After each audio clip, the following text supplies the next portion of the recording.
हाँ पंकज बोलो। क्या? यस सर, विक्रम पिछले 1 हफ्ते से दिल्ली में ही था। मैंने उसे अरेस्ट कर लिया सर।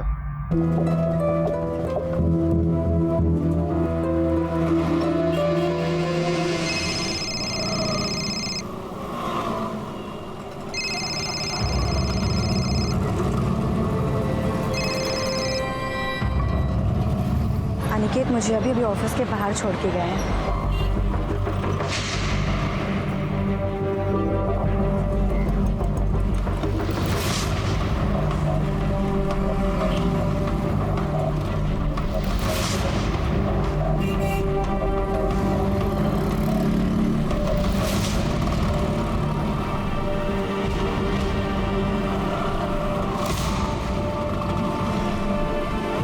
हेलो, पिछले 4 किलोमीटर से गाड़ी मुझे फॉलो कर रही है।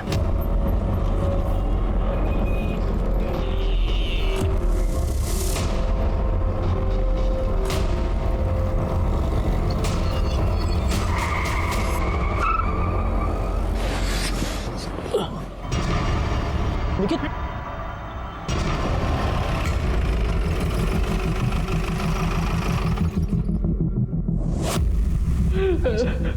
This was.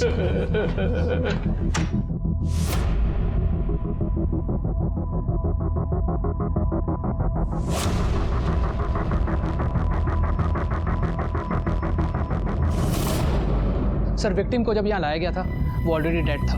मुझे इसकी डिटेल रिपोर्ट चाहिए। Sure sir. इनके साथ कोई और है? हाँ सर, बाहर बेटा।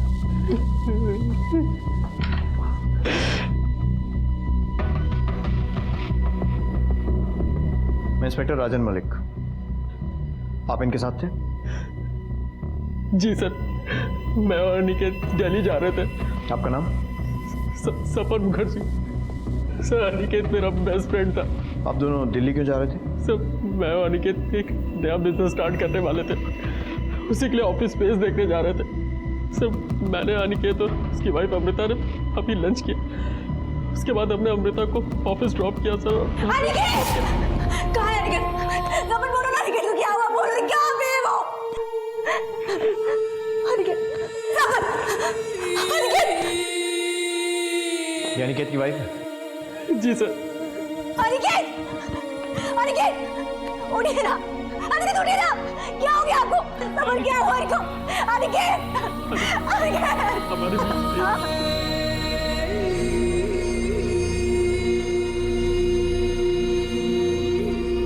डॉक्टर से बोलो कि थोड़ी देर बाद पोस्टमार्टम करें और फॉरेंसिक टीम को भी बुलाओ। सर वो रही गाड़ी।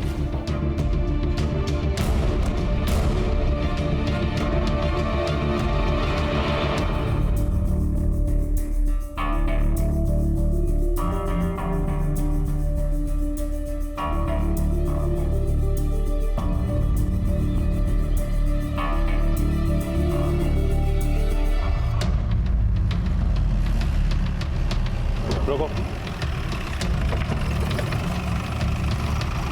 यही जगह बोली थी ना? हाँ।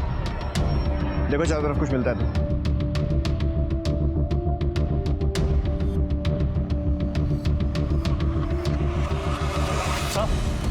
सर ये देखिए, बुलेट।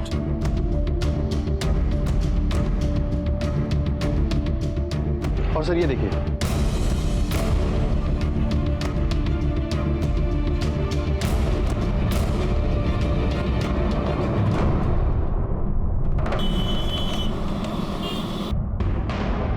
सर अनिकेत की एसयूवी जिस रास्ते से आई थी, मैंने उस पूरे रास्ते की सीसीटीवी फुटेज मंगा ली है। गुड। ऐसा करो, अनिकेत के दोस्त सपन को कल थाने बुलवाओ।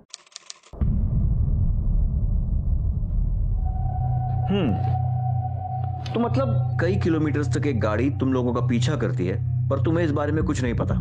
फिर एक आदमी तुम लोगों की तरफ गन निकालता है, पर गोली सिर्फ अनिकेत को मारता है और भाग जाता है, और साथ में बैठे शख्स को कुछ नहीं करता। सर, जब अनिकेत ने झटके से गाड़ी रोकी तब मुझे पता चला कि दूसरी गाड़ी ने फोर्सफुली उसको गाड़ी रोकने पर मजबूर किया सर। उस गनमैन ने अनिकेत पे गन पॉइंट की हुई थी सर। उसने गाड़ी रिवर्स करने की कोशिश की, पर तब तक उसने अनिकेत पे गोली चला दी सर। और सर अनिकेत। कमाल की बात है ना पंकज, हमने उस रूट का सीसीटीवी फुटेज चेक किया और उसमें क्लियर है कि वो कार बहुत देर से अनिकेत की एसयूवी का पीछा कर रही थी, और जिस तरीके से अनिकेत ने अपना रास्ता बदला, उससे यह साफ है कि अनिकेत को भी पता चल गया था कि कोई उसका पीछा कर रहा है, और तुमने कुछ नहीं देखा। अनिकेत ने भी तुम्हें कुछ नहीं बताया। सर हो सकता है अनिकेत ने मुझसे कुछ कहा हो, पर मैं ही नहीं सुन पाया सर। असल में मैं चलो ध्यान रखना अपना, ठीक है? आप भी ध्यान रखना। सर मैंने ईयरफोन्स लगाए हुए थे और सर अपने एक दोस्त से टेक्स्ट पे बात कर रहा था। सर हो सकता है अनिकेत ने मुझसे कुछ कहा हो, पर मुझे पता ही नहीं चला। और सर मैंने हुडी भी पहनी हुई थी, तो अनिकेत को भी पता नहीं चला होगा कि मैंने ईयरफोन्स लगाए हुए हैं। अच्छा, संगीत प्रेमी है। गुड। कौन सा गाना सुन रहे थे? सर मेरे फेवरेट सिंगर का लेटेस्ट एल्बम आया हुआ था सर, उसी का गाना सुन रहा था। मोबाइल है? सर क्या हुआ लेकिन? साउंड क्वालिटी चेक करनी है, ज्यादा कुछ नहीं। पता तो चले कि इतना क्या मजा आ रहा था गाना सुनने में कि आसपास ये सब घट गया और आप गाने में डूबे रहे। देखो देखो,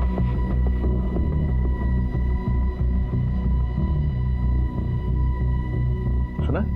नहीं सर। पॉज्ड है। सर मैं सिर्फ इतना जानता हूँ कि अगर उस दिन पब्लिक ने शोर नहीं मचाया होता तो उस गनमैन ने सर वापस से फायर कर दिया होता। तो मतलब तुमने उस आदमी का चेहरा नहीं देखा? सर मैं आपको बता तो चुका हूँ कि उसने अपना चेहरा ढका हुआ था, और सर उसने हुडी भी पहनी हुई थी जैसे तुमने पहनी थी कल। हाँ सर, पर उसकी हुडी थोड़ी अलग थी।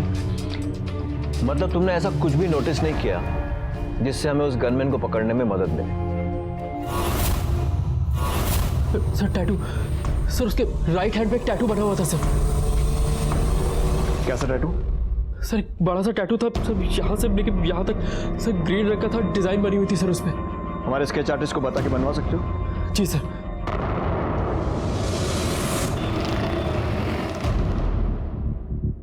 सर सपन ने कंफर्म किया है, गनमैन के हाथ में कुछ ऐसा ही टैटू बना हुआ था।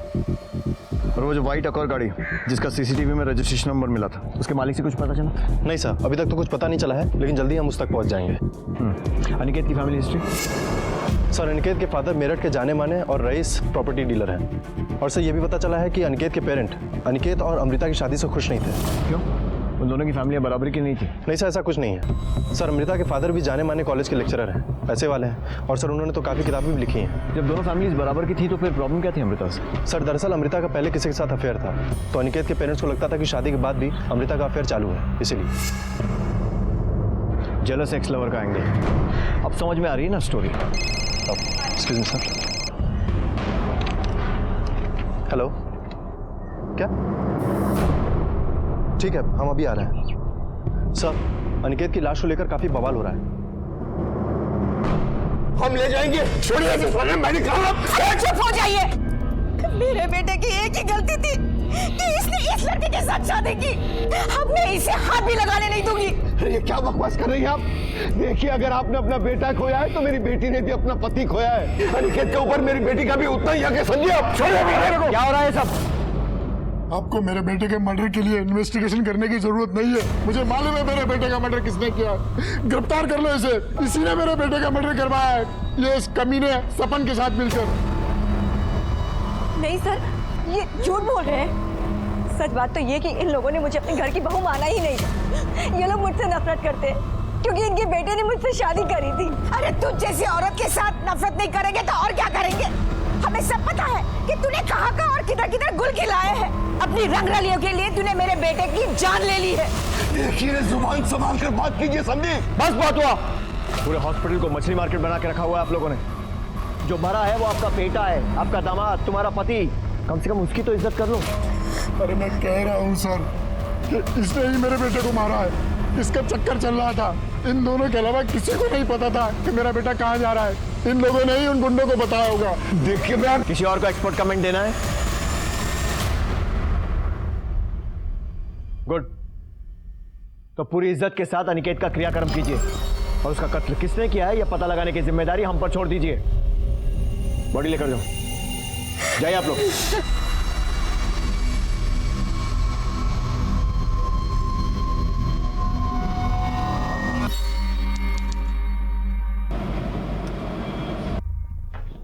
सर। हाँ पंकज। सर एक बुरी खबर है। पंकज मुझे बुरी खबर नहीं, लीड्स चाहिए।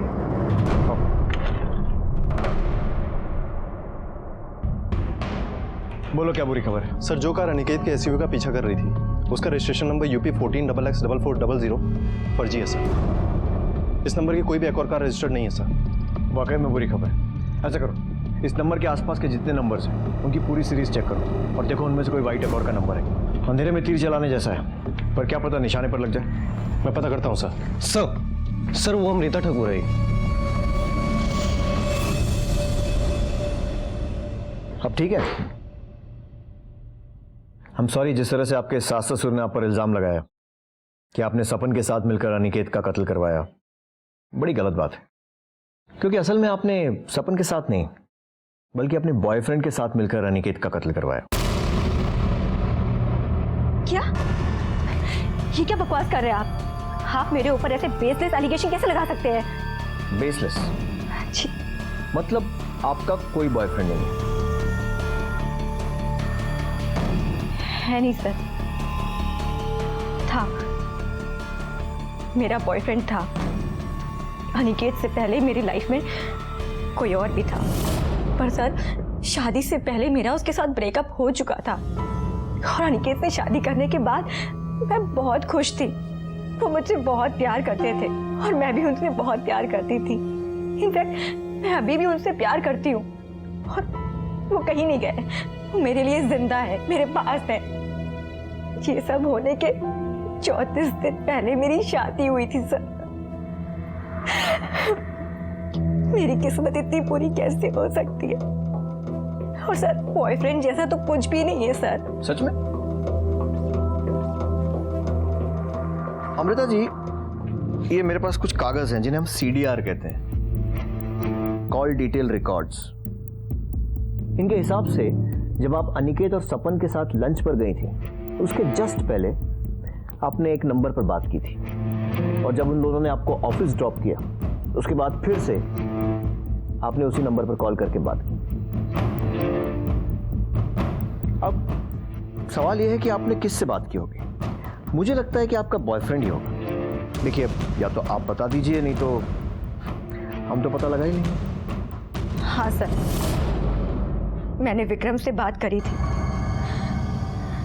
विक्रम मेरा एक्स बॉयफ्रेंड। मुंबई में मैं और विक्रम साथ में ही पढ़ते थे और हमारा सीरियस अफेयर भी था।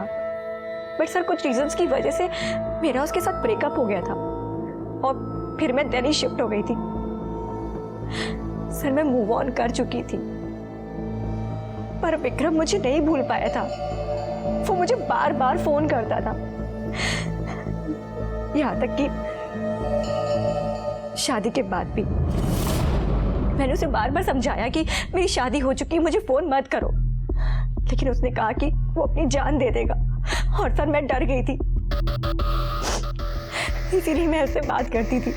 मैंने उसे कई बार बोला कि मेरी लाइफ में उसके लिए कोई जगह नहीं है, पर वो सुनने को ही नहीं तैयार था सर। वो मुझे बार बार कॉल करता था। मैं हर तरीके से आपकी हेल्प करने को तैयार हूँ। प्लीज मेरे पति के कातिल को ढूंढिए और उन्हें कड़ी से कड़ी सजा दीजिए सर। चलिए, किसी बात में तुम्हारे ख्यालात मिलते हैं। मैं भी आपके पति के कातिल को कड़ी से कड़ी सजा दिलवाना चाहता हूँ। अच्छा, ये विक्रम मुंबई में कहाँ रहता है? पता नहीं सर, मैं तो 2 साल पहले यहाँ पे शिफ्ट हो गई थी। वो कहाँ रहता है मुझे उसका कोई आइडिया नहीं है।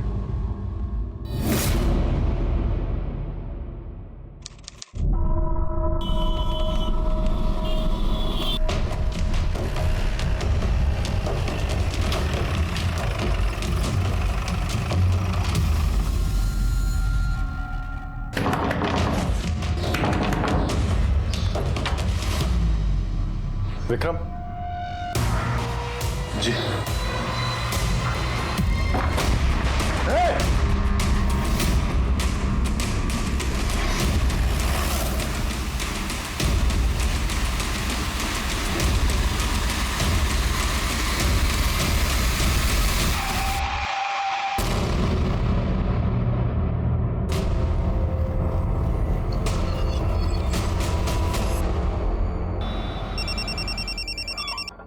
हाँ पंकज, बोलो।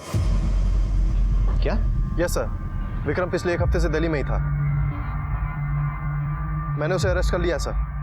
बहुत दौड़ाया साले ने। गुड, लगता है केस जल्दी सॉल्व होने वाला है। लेकर आओ इस विक्रम को। तब तक मैं जरा अमृता मैडम को मीटिंग के लिए बुलाता हूं। ठीक है सर।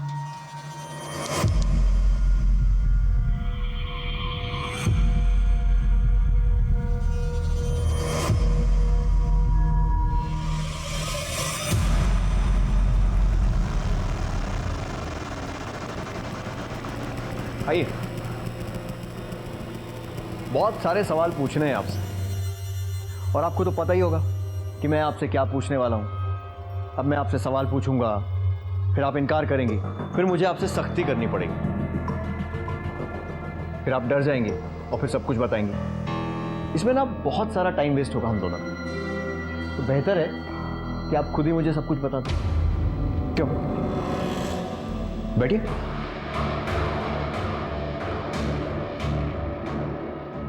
प्लीज। सर, मैं मानती हूँ कि मैंने आप लोग से छुपाया कि विक्रम यहाँ दिल्ली में था।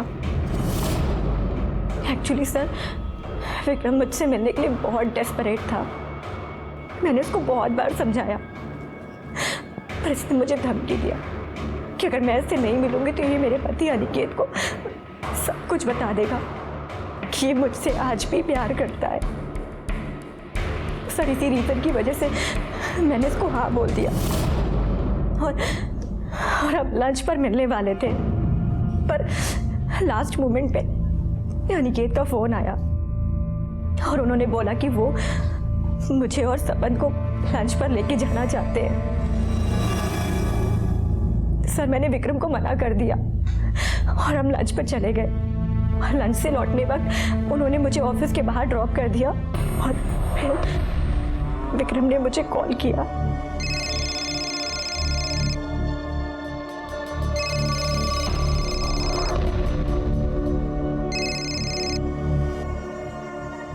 अनिकेत मुझे अभी ऑफिस के बाहर छोड़ के गया है। तुम यहाँ क्या कर रहे हो? तुम्हारा इंतजार। बट डोंट वरी, तुम्हारा इंतजार करने की तो मुझे आदत हो चुकी है। एनीवेज, अपना ऑफिस नहीं दिखाओगे? हाय अमृता।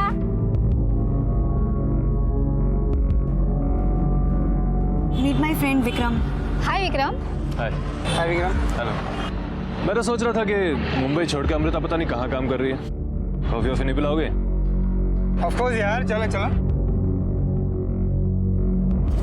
तो विक्रम तुम्हारे साथ ऑफिस में था? जी, विक्रम मेरे साथ ही था। जब मुझे फोन आया कि सब लोग अनिकेत को हॉस्पिटल लेकर जा रहे हैं, विक्रम ने मुझसे कहा कि वो भी हॉस्पिटल चलना चाहता है, पर मैंने उसको मना कर दिया सर, बिकॉज आप तो जानते हैं मेरे इन-लॉज वो मेरे पर कैसे कैसे एलिगेशंस लगाते हैं। इसी वजह से मैंने किसी को नहीं बताया कि विक्रम यहाँ दिल्ली में है। पर आई डोंट नो कि ये बात सपन को कैसे पता चल गई। मैंने उसको रिक्वेस्ट किया कि ये बात वो किसी को भी ना बताए। उस वक्त इतनी सारी चीजें थी हैंडल करने को, सब कुछ इतना कॉम्प्लिकेटेड होते जा रहा था और मैं नहीं चाहती थी कि कॉम्प्लिकेशंस और बढ़ जाए। तो फिर तुम पुलिस को देखकर भागी क्यों थे? सर अमृता ने मुझे जब अनिकेत का कत्ल हुआ, पुलिस को लगा था कि वो ये केस जल्दी ही सुलझा लेंगे। पुलिस को एक जरा सी आस नजर आई थी, लेकिन वो भी गलत साबित हुई। और फिर उन्हें उस वाइट गाड़ी का नंबर मिला था जो कि फर्जी था। यहां तक कि उसके आसपास की सीरीज के सभी नंबर खंगालने के बाद भी उनके हाथ सही नंबर नहीं आ रहा था। इंस्पेक्टर मलिक के कहने पर बाकी की टीम ने एनसीआर रीजन के रिकॉर्ड्स चेक करने शुरू किए और सीसीटीवी फुटेज और सपन के बयान के आधार पर पुलिस ने उस हत्यारे का हुलिया मीडिया में जारी किया, जिसमें खास तौर पर उस हत्यारे के टैटू को दिखाया गया। और पुलिस ने हत्यारे की सूचना देने वाले को 5 लाख का इनाम देने का इश्तिहार भी निकलवाया। उन्हें उम्मीद थी कि इस तरह से जल्द ही कोई ना कोई उनके सामने जरूर आएगा, लेकिन जो उनके सामने आया वो एक बड़ी साजिश की तरफ इशारा कर रहा था। सर, आप सर एक इन्फॉर्मेशन मिली है। कोई 5 लाख का इनाम क्लेम करने आया क्या? नहीं सर, अनिकेत के कॉल रिकॉर्ड से कुछ मिला है। सर ये देखिए, अनिकेत ने आखिरी कॉल अपने फूफा जी ललित चौधरी को किया था। और सर ये ललित चौधरी उस दिन मॉर्ग में भी था। हाँ, तो हो सकता है ऐसी कॉल किया हो। इसमें अलग क्या है? अलग है सर। ये ललित और अनिकेत के पिता श्याम पहले बिजनेस पार्टनर्स थे। बाद में इन दोनों फैमिली में कट्टर दुश्मनी हो गई पिछले कई सालों से। और सर र्यूमर्स है कि इस ललित के बेटे अखिलेश ने एक धमकी दी थी कि वो पूरी ठाकुर फैमिली को खत्म कर देगा। चलो जरा इन फूफा जी से भी मिलते हैं, इनके कॉल रिकॉर्ड भी निकलवाओ, पता करें इन फूफा जी की नाराजगी का कारण।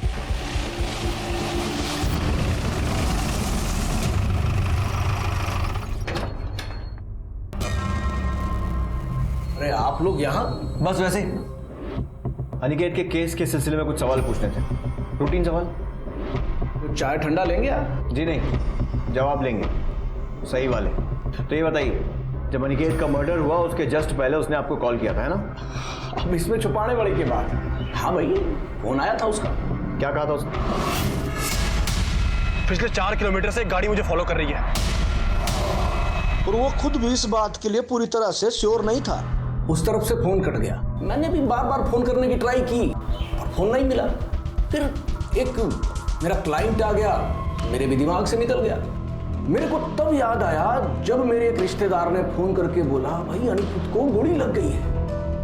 मतलब अनिकेत ने अपने परिवार को छोड़कर, बीवी को छोड़कर, दोस्तों को छोड़कर आपको फोन किया ये बताने के लिए कि कोई उसका पीछा कर रहा है। अब क्यों ना हो भाई, फूफा हूं मैं उसका। हाँ, ऐसा फूफा जो उसके बाप का दुश्मन है, जिसने उसके परिवार को खत्म करने की कसम खा ली है। मतलब तकलीफ के समय अनिकेत ऐसे फूफा को क्यों फोन करेगा? तभी ना जब वो तकलीफ खुद फूफा ने दी हो। मारी कुछ समझ में नहीं आ रहा, आप क्या कहना चाह रहे हैं? ये कहना चाह रहा हूं कि तूने ही अनिकेत को मरवाया है ताकि उसके परिवार से बदला ले सके। थारा दिमाग ठिकाने है क्या? दिमाग तो तेरा मैं ठिकाने लगाऊंगा थाने ले जाकर। उठाओ इसे।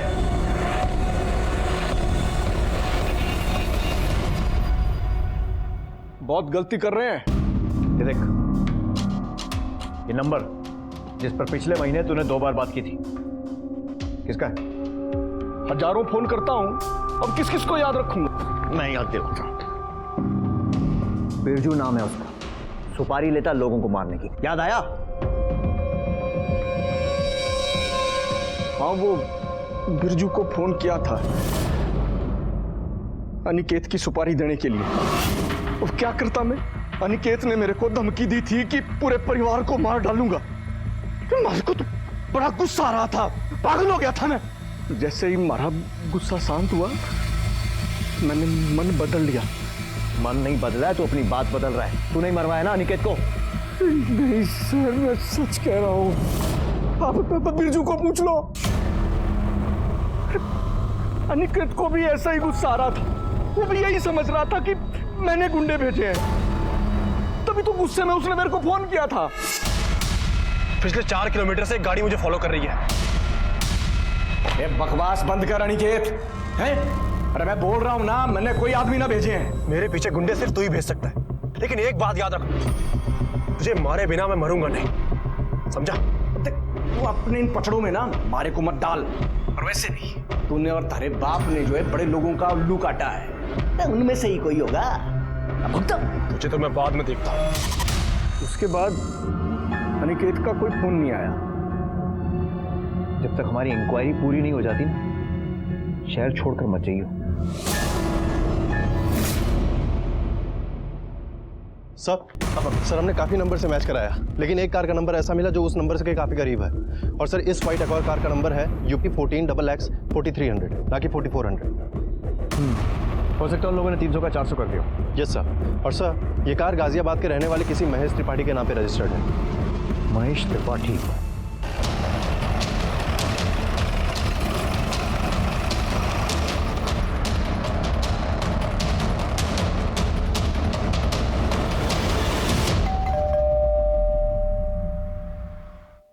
महेश त्रिपाठी? जी हाँ। मैं इंस्पेक्टर मलिक। जी कहिए। व्हाइट एक्वायर गाड़ी, नंबर UP 14XX 4300, आपकी है? जी मेरी थी, अभी नहीं मेरी। मतलब? सर मैंने 3 महीने पहले किसी को बेच दी। किसे? एक जवान सा लड़का था, शशि सिन्हा नाम था। शशि सिन्हा? उम्र क्या होगी इसको? यही कोई 27-28 के आसपास होगी होंगी। गाड़ी के ट्रांसफर पेपर्स हैं आपके पास? हाँ है ना, अभी देता हूँ। एक और सस्पेक्ट ये लीजिए सर।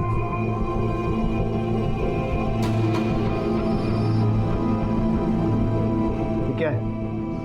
इसमें कुछ भी क्लियर नहीं है। और सॉरी सर, थोड़ी सी गलती से ग्रेवी गिर गई थी इसके ऊपर। उसके बारे में कुछ और बता पाएंगे? ज़्यादा कुछ नहीं पता उसके बारे में, लेकिन हाँ उसके हाथ में छोटा सा टैटू था। कुछ ऐसा था क्या? हाँ यही था सर।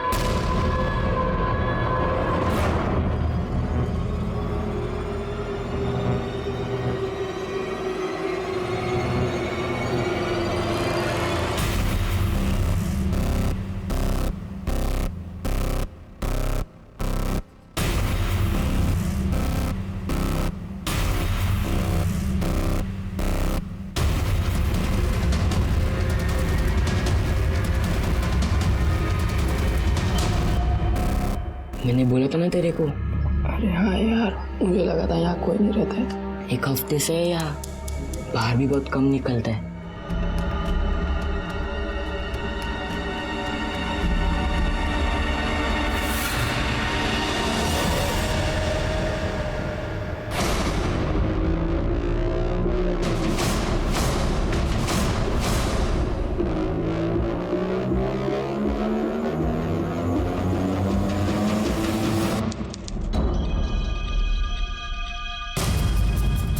सर मर्डर के एक दिन बाद से ही शशि ने अपना फ़ोन स्विच ऑफ कर दिया है और अभी तक ऑन नहीं किया सर। इसके घर तो किसी को नहीं भेजा ना अब तक? नहीं सर, अभी तक तो नहीं, लेकिन उसके आस पड़ोस में हमने इसके बारे में पूछताछ की है सर। इसके घर पे सिर्फ इसकी माँ रहती है और उसको खबर नहीं है कि हमारी नज़र उसके ऊपर है। फ़ोन बंद करने से पहले शशि ने आखिरी कॉल किसको किया था? सर किसी पिंटू चड्ढा नाम के आदमी को। पता करो इस पिंटू चड्ढा के बारे में, शायद उसके जरिए हम शशि तक पहुंच सकें।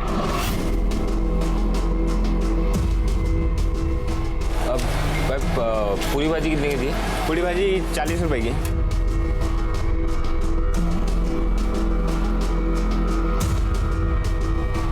अब समोसे 10 रुपए का एक देना।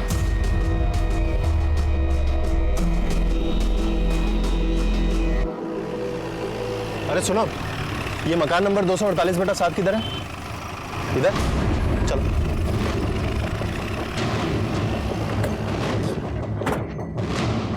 इस बार कोई गड़बड़ नहीं होनी चाहिए।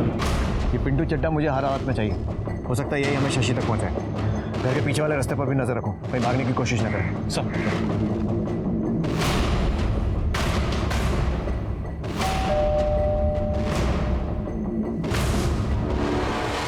कौन चाहिए? आप पिंटू चड्ढा? हाँ हूँ। तो ये बता, शशि सिन्हा कहाँ है? सब मुझे माफ कर दो, मुझे नहीं मालूम।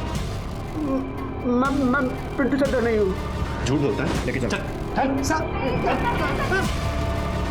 इसने कुछ नहीं किया सर, मत मारिए मत मारिए। अरे आप लोग क्यों मार रहे हैं इसे? झूठ बोलेगा तो पिटेगा। बोल रहा है कि पिंटू नहीं हूँ। हाँ साहब, ये पिंटो नहीं है, ये तो नत्थू है। अरे यहाँ बेर और इमली का ठेला लगाता है और ये बीवी है उसकी। तो पिंटू चड्ढा कहाँ है? वो तो मर गया अभी कुछ ही दिन पहले। कोई बीमारी हुई थी उसे, कोई आगे पीछे था नहीं, तो हम लोगों ने पैसे इकट्ठे करके उसका क्रियाक्रम कर दिया था। साहब ये घर खाली पड़ा था तो मैं अपने परिवार के साथ आकर यहाँ रहने लगा।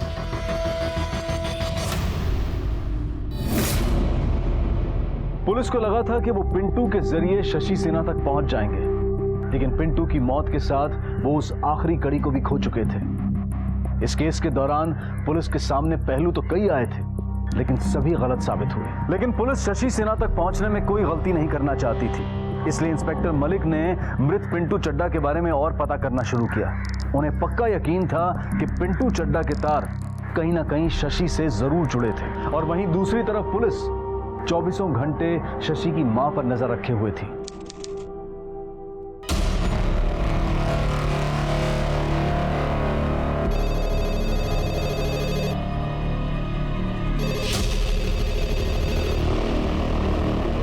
हेलो हेलो माँ, अब शशि बोल रहा हूँ। शशि बेटा, कहाँ हो तुम? कैसे हो? मैं ठीक नहीं हूँ माँ, मुझे कुछ पैसे की जरूरत है। घर आ जाओ बेटा। माँ अभी घर नहीं आ सकता मैं। क्यों? किससे डर रहे हो? वो गुंडा, वो भी तुम्हारे पीछे पड़ा है ना? माँ ये सब मैं अभी बता नहीं सकता। आप ना मेरे लिए कुछ 10-15 हज़ार का जुगाड़ करके रखना, ठीक है? अब मैं आपको फिर से फोन करता हूँ।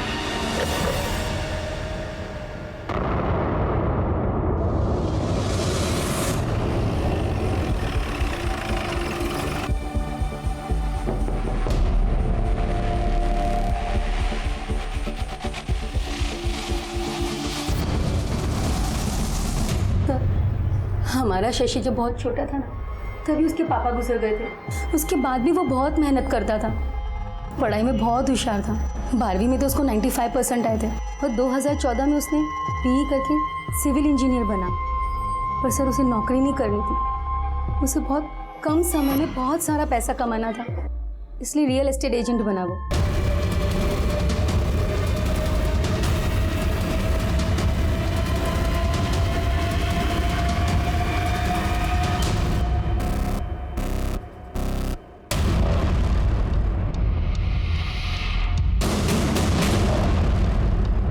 और फिर उसने ढेर सारे पैसे कमाना शुरू कर दिए। सर शुरू में तो सब कुछ ठीक चल रहा था, फिर उसने एक फ्लैट की डील की जिस पर केस चल रहा था। बेचारा बहुत बुरी तरीके से फंस गया था, उसका बिजनेस डूबने लगा, इसीलिए उसने एक लोन लिया। किससे लोन लिया था उसने? वो पिंटू है, पिंटू चड्डा। मुझे तो एक आंख नहीं भाता है वो। मेरा बेटा जब पैसा नहीं चुका पा रहा था, हर रोज घर पे आता था तकाजे के लिए। और एक दिन तो देख, अब बहुत हो गई तेरी बहानेबाजी। अब मुझे तेरे बहाने नहीं चाहिए, पैसे चाहिए, मेरे पैसे। अरे बोला ना दे दूंगा। तुम्हारे पैसे लेके भागा जा रहा हो क्या मैं? क्या समझ रहा है तू मुझको? हाँ? बहुत एकड़ी है तेरी, बहुत एकड़ी है। पिंटू भाई हाथ छू के बात करो। छू के बात कर रहा। प्लीज मैं तुम्हारे हाथ जोड़ती हूँ, मेरे बेटे को मत मार। एक हफ्ते में या तो तू मुझे मेरे पैसे दे दे या फिर मैं तेरी जान ले लूंगा। सर अगले ही दिन शशि घर से चला गया 4 लाख के जुगाड़ के लिए, पर अब तक घर नहीं लौटा। मैंने राजू से भी पूछा, पर उसने कहा कि उसे कुछ नहीं पता। राजू कौन? सर वो मैकेनिक है, मेरे बेटे की गाड़ी देखता है। कौन सी गाड़ी है शशि के पास? सफेद एक और है सर। UP 14XX4400, यही नंबर है ना? तो उस दिन से शशि से ना तो आपकी बात हुई न राजू की। जी नहीं। आप एक माँ हैं, अपने बेटे की खातिर कम से कम आपको झूठ नहीं बोलना चाहिए। सर उसका फोन आया था पैसों के लिए, वही तो वो बोल रहा था।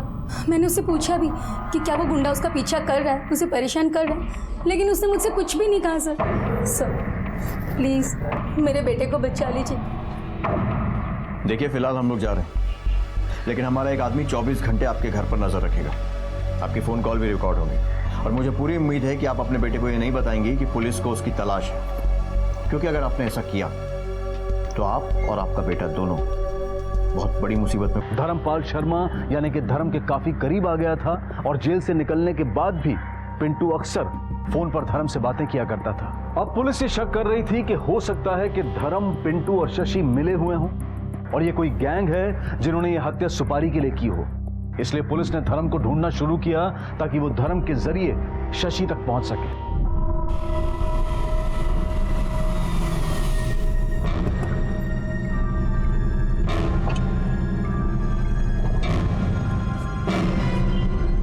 जा ऐश कर।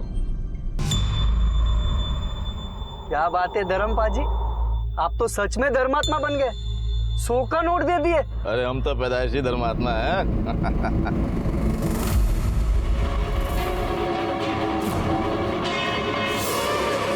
नीचे कर, नीचे कर काट। अब बुत क्यों बनाया जल्दी भला। पुलिस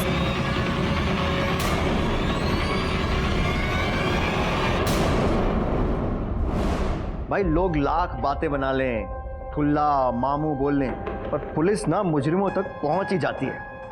अच्छी बात है ना? पर पता पुलिस की बुरी बात क्या है? मारती बहुत है।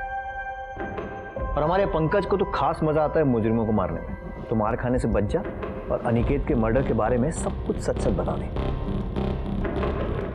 माता रानी दी सो साहब, मैंने कुछ नहीं पता। हाँ साहब, है जरूर है कि मैं चोरी की कारों का धंधा करता हूँ और ये चोरी की कारें खरीद के ये शराब माफिया और क्रिमिनल गैंग को बेचता हूँ। और पिंटू, उसका क्या लेना देना है इस सबसे? साहब जी, जब भी कोई क्लाइंट ये गड्डी वड्डी का ऑर्डर करता है तो वही सादा पिंटू यो गड्डी का जुगाड़ करता है। मतलब पिंटू तेरे लिए चोरी की गाड़ियां सप्लाई करता था? हाँ जी। आखिरी कौन सी गाड़ी का ऑर्डर दिया था तूने उसे? फॉर्च्यून गड्डी था साहब। एक ड्रग डीलर ने मैंने ऑर्डर किया सी तो मैं पिंटू ने किया कि वैसे ही फॉर्च्यून गड्डी का जुगाड़ करने वास्ते मैं पैसे भी दिते साहब उन्होंने 6 लाख रुपये। फिर कुछ नहीं साहब, मेरा कोई वापस कॉन्टेक्ट तो होया नहीं। मैं सोचा कि वो गड्डी तो जुगाड़ करने वास्ते लग्या होया है, फिर मैंने कल ही पता चलिया कि मर गया हो। शशि सिन्हा को जानता है? नहीं जानता है साहब, रब दी सो नहीं जानता।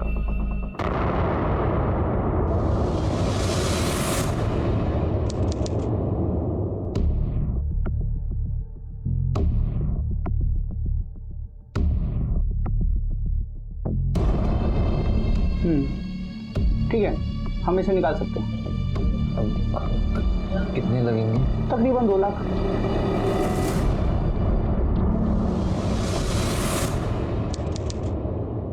सर हमें शशि कॉल रिकॉर्ड से राजू मैकेनिक का नंबर मिल गया है। हमने शशि की मां से कंफर्म भी करा लिया है सर, और राजू के नंबर को सर्विलांस पे भी डाल दिया है। जैसे ही शशि राजू को फोन करेगा हमें पता चल जाएगा सर। गुड।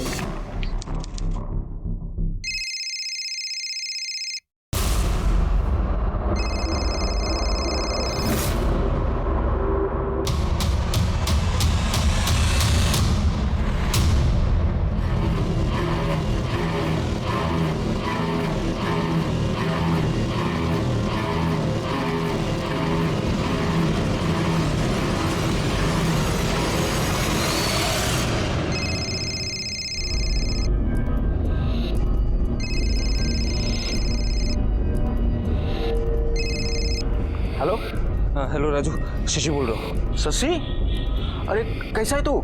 मैं ठीक हूँ, तू कैसा है? अरे मेरी छोड़, तो अपनी बताना, तू कैसा है? अरे राजू, बहुत बुरी तरह फंस गया हो यार। मुझे मेरी गाड़ी बेचनी है, 2 लाख से ऊपर कुछ भी चलेगा। अच्छा ठीक है, तू घबरा मत, तू ना गाड़ी लेके सीधा मेरे पास आ जा। हाँ ठीक है, चल बाय।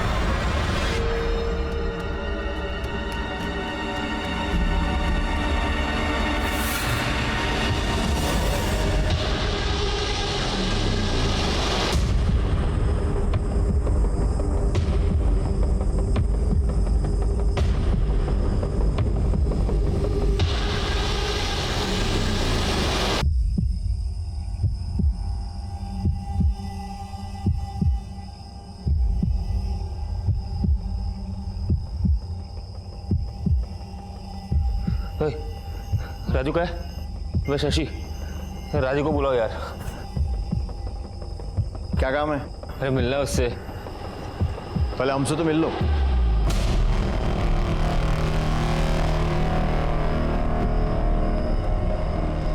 लेके चलो इसे। पिंटू के डर से हम घर से भागकर छिपते फिर रहे थे, लेकिन पिंटू को हमारे ठिकाने का पता चल गया। पिंटू भाई, मैं सोच रहा हूँ कि आप तुझे मार के तिलक की सही खत्म कर दूं। नहीं पिंटू भाई, लेकिन नहीं, मुझे लगता है कि तुझे एक चांस देना चाहिए। तुझ पे तरस आ रहा है मुझे, तो चल देता हूँ। तू मेरे लिए एक फॉर्च्यून एसयूवी कार लेकर आ जा, तो मैं ना तेरे 4 लाख रुपए और उसका सूद सब माफ कर दूंगा। फॉर्च्यून एसयूवी कहाँ से लेके आओ पिंटू भाई? कहाँ से लेके आओ? अरे चोरी कर ले। मुझे उसकी उधारी चुकानी थी और मेरे पास कोई चारा नहीं था। और मैं और राजू मैकेनिक उस दिन नोएडा में व्हाइट फॉर्च्यून एसयूवी ढूंढने निकल गए। हमें 1-2 एसयूवी मिली, पर वो व्हाइट नहीं थी। फिर हमें रेस्टोरेंट के बाहर अनिकेत की व्हाइट फॉर्च्यून देखी।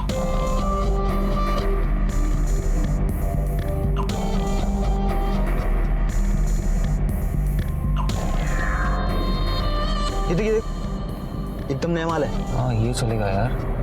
क्या करें, पार्किंग से चुरा ले? पार्किंग चुराने में खतरा है, कैमरे लगे होंगे। मैं तो बोलता हूँ मौका देखकर रास्ते में छीन लेते हैं। मैं गाड़ी पे नजर रखता हूँ, तू जाकर आसपास का जायजा लेके। ठीक है, चल।